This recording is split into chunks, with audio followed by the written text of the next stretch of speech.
और आगे बढ़ते हैं। दिल्ली में एनडीए की मंगल मिलन बैठक कल हुई। प्रधानमंत्री मोदी की अध्यक्षता में बैठक हुई। करीब 50 मिनट तक चली एनडीए संसदीय दल की बैठक। गृह मंत्री अमित शाह, राजनाथ सिंह बैठक में मौजूद रहे।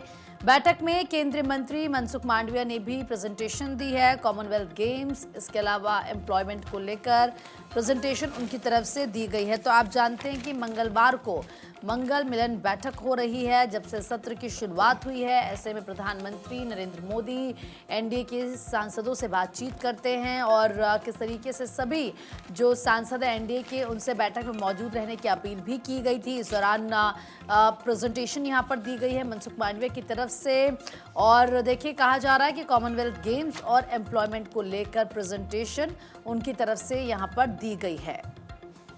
तो कल देखिए, सत्र की शुरुआत होने से पहले ये मीटिंग हुई और इस मीटिंग में कई अहम बातें जरूर सामने आई हैं। हालांकि सत्र आपने जरूर देखा कि किस तरह से कल भी काफी ज्यादा हंगामा हुआ और इससे पहले भी 28 जुलाई को ये मीटिंग हुई थी एनडीए की और उससे पहले 21 जुलाई को भी ये बैठक हुई थी। तो हर मंगलवार ये एनडीए की बैठक हो रही है जिसमें कई अहम मुद्दों को लेकर मंथन हुआ। कल यहाँ पर प्रधानमंत्री नरेंद्र मोदी पहुंचे और तमाम यहाँ पर सांसदों की मौजूदगी रही। एनडीए के तमाम सांसद इस मीटिंग का हिस्सा बने और यहाँ पर मंथन किया गया क्योंकि विपक्ष लगातार आप देख रहे हैं कि सदन के दोनों ही सदनों में हंगामा कर रहा है। कल भी वैसी ही तस्वीर लोकसभा से, राज्यसभा से निकलकर सामने आई।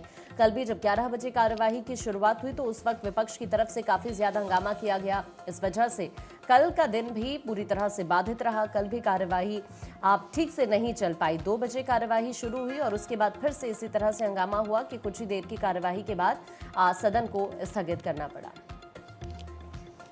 तो देखिए, उधर प्रधानमंत्री मोदी और नीतीश कुमार की मुलाकात हुई है। संसद भवन में दोनों के बीच में मुलाकात हुई। संजय झा भी इस दौरान यहां पर मौजूद रहे जब नीतीश कुमार प्रधानमंत्री मोदी से मिलते हुए नजर आए। बिहार के पूर्व सीएम नीतीश कुमार बांकीपुर सीट पर उपचुनाव में जिस तरह के परिणाम रहे हैं, अब ये परिणाम सामने आने के बाद प्रधानमंत्री मोदी से मिले हैं। वो तस्वीर इस वक्त आप देख पा रहे हैं मुलाकात के दौरान की। और जब ये मुलाकात हुई तो यहाँ पर जेडीयू नेता राजीव रंजन सिंह और राष्ट्रीय कार्यकारी अध्यक्ष संजय कुमार झा भी इस दौरान मौजूद थे। ये उसी दौरान की तस्वीरें हम आपको इस वक्त दिखा रहे हैं जब दोनों के बीच में यहाँ पर मुलाकात हुई। प्रधानमंत्री मोदी से मुलाकात करते हुए नीतीश कुमार आपको यहाँ पर नजर आएंगे।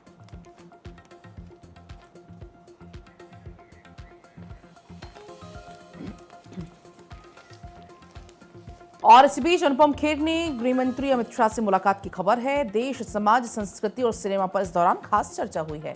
अनुपम खेर ने अमित शाह की सोच और स्पष्टता की जमकर यहां पर सराहना की। तस्वीरें भी आपके सामने हैं और इस मुलाकात को उन्होंने काफी प्रेरणादायक और यादगार अनुभव बताया। एक्स पर पोस्ट करते हुए उनका आभार भी जताया और ये एक्स पर ये पोस्ट किया गया है। आप यहाँ पर देख पाएंगे अनुपम खेर की तरफ से और एक तस्वीर भी उनके द्वारा साझा की गई है। इस मुलाकात को उन्होंने काफी यादगार बताया, प्रेरणादायक अनुभव बताया। इस दौरान वो अमित शाह की सोच की तारीफ करते हैं, स्पष्टता की सराहना करते हुए भी जमकर नजर आए। इस दौरान देश, समाज, संस्कृति, सिनेमा पर खास तौर पर चर्चा हुई है। अनुपम खेर ने गृह मंत्री अमित शाह से मुलाकात की और उसी दौरान की तस्वीरें भी आपके सामने हैं जो खुद अनुपम खेर ने एक्स पर पोस्ट की। और यूपी विधानसभा का मानसून सत्र, यूपी विधानसभा में कल अनुपूरक बजट पेश किया गया है। आपको बता दें कि किस तरीके से 59,000 करोड़ का ये बजट पेश किया गया है। वित्त मंत्री सुरेश खन्ना ने बजट पेश किया। इस दौरान किस तरीके से सरकार की योजनाओं पर फोकस इस बजट पर रहा है। और आप जानते हैं कि अगले साल विधानसभा के चुनाव होने हैं उत्तर प्रदेश में। उससे पहले ये बजट काफ़ी ज़्यादा इम्पॉर्टेंट माना जा रहा है। इसमें इंफ्रास्ट्रक्चर, किस तरीके से जो जन कल्याणकारी योजनाएं हैं उन पर फोकस रहा है। युवाओं पर, महिलाओं पर, किसानों पर इस बजट में फोकस किया गया है। तो हर वर्ग को साधने की कोशिश यहाँ पर सरकार की तरफ से लगातार की जा रही है। और ऐसे में ये बजट अनुपूरक बजट क्योंकि ये रहा तो बेहद खास रहा है। हालांकि जब ये बजट पेश किया जा रहा था तो इसमें कई अहम बातें हैं जिन पर जोर दिया गया, जिसमें इंफ्रा, ग्रामीण विकास पर भी जोर दिया गया है। दरअसल हाल ही में वित्त वर्ष 2026-27 का ये पहला अनुपूरक बजट पेश किया गया। वित्त मंत्री सुरेश खन्ना ने ये बजट पेश किया। बजट में बुनियादी ढांचे, ग्रामीण विकास, सामाजिक कल्याण और कौशल विकास पर सबसे ज्यादा जोर दिया गया है। कुल बजट का करीब 70% यानी 41,000 करोड़ रुपए इंफ्रास्ट्रक्चर परियोजनाओं के लिए रखे गए हैं, जबकि ग्राम्य विकास विभाग को भी बड़ा आवंटन मिला है।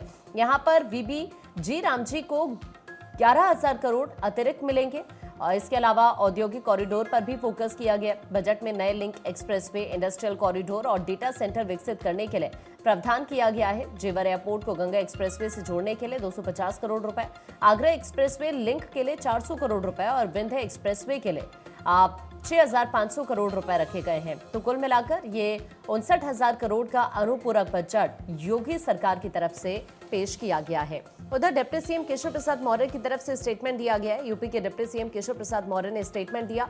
मदरसों पर डिप्टी सीएम ने दरअसल हाल ही में एक बयान दिया है और कहा है मदरसे आतंकवादी तैयार करने की फैक्ट्री है। ये उनकी तरफ से स्टेटमेंट दिया गया और दरअसल अब ये निर्णय लिया गया कि मदरसों में अब बस 12th तक की पढ़ाई होगी और उसके बाद नहीं, और उसी को लेकर ये स्टेटमेंट सामने आया है।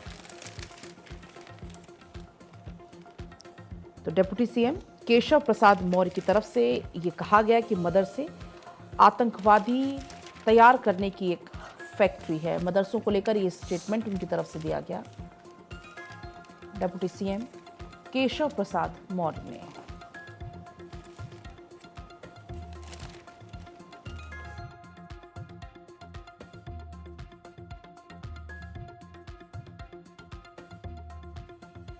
मदरसा बांग्लादेश का हो, चाहे पाकिस्तान का हो, चाहे भारत का हो, मदरसा तो वास्तव में अगर देखा जाए तो अघोषित तौर से आतंकवादियों को पैदा करने की फैक्ट्री हो, चाहे पाकिस्तान का हो, चाहे भारत का हो, मदरसा तो वास्तव में अगर देखा जाए तो अघोषित तौर से आतंकवादियों को पैदा करने की factory.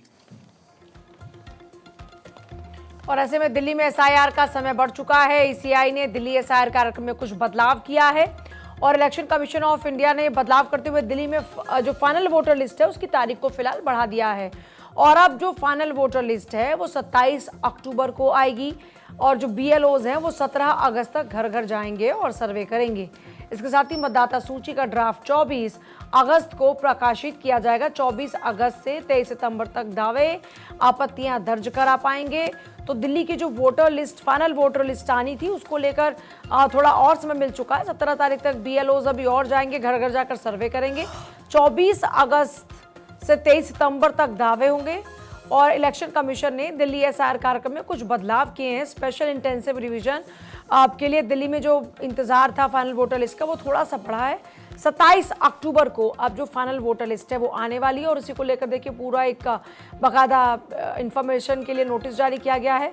House to house visit के लिए 30 से 17 तारीख का समय, फिर रीअरेंजमेंट ऑफ पोलिंग स्टेशंस के लिए 17/8/2026 तक का समय, ड्राफ्ट पब्लिकेशन के लिए 24/8/2026 तारीख है। इसके साथ ही नोटिस फेज 24/8/2026 से 22/10/2026 और फाइनल पब्लिकेशन जो होगा वो 27/10/2026 होगा।